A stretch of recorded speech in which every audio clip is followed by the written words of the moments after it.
ও ভাই শাক 20 টাকা না দিয়ে 30 টাকা দিয়া দেই। না 20 টাকারই বেশি হয়ে যাইবো গা, পরে এত শাক খাইবো কি? তাজা শাকগুলো আসিল। না থাক 20 টাকারই দে। ও ভাই আপনি জানেন কি কোম্পানিতে না চাকরি করেন? কোম্পানিতে না, এমপির অফিসে চাকরি করি। ও ভাই আপনাকে এমপি তো মনে হয় অনেক সম্মান পায় তাই না? হ। আমি মাঝে সাঝে ভাবি আমার দাদারা একটু পাওয়ারশালী হইতো, আমরা কৃষক না হইয়া এমপি মন্ত্রী হইতাম।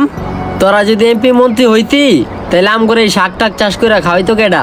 প্রত্যেকের তয় তরকারি চাষ প্রত্যেকে নিজে করতো। তাইলে এই দেশটা 2 দিন পর অচল হয়ে পড়তো। দেখতেন ভাই কৃষক না থাকলে এই দেশটা অচল হয়ে পড়তো। কিন্তু এই কৃষকরা এখন কেউ সম্মান দেয় না। ও ভাই এই দেশে সব থেকে প্রয়োজনীয় জিনিস কি? ভাত, তয় তরকারি। দেখেন এই দেশে সব থেকে প্রয়োজনীয় জিনিসের চাহিদা মিটাই আমরা। যে জায়গায় কৃষক ঘরে সম্মান দেওয়া উচিত ছিল সব থেকে বেশি, ওই জায়গায় এখন কেউ কৃষক ঘরে সম্মানই দেয় না।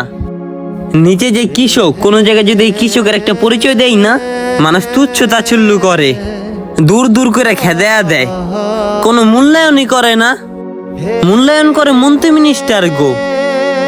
যে জায়গায় আমরা দেশে খাবার উৎপাদন কইরা দেশের চাহিদা মিটাই, ওই জায়গায় আমরা অমূল্য সম্পদ একটা এই দেশের।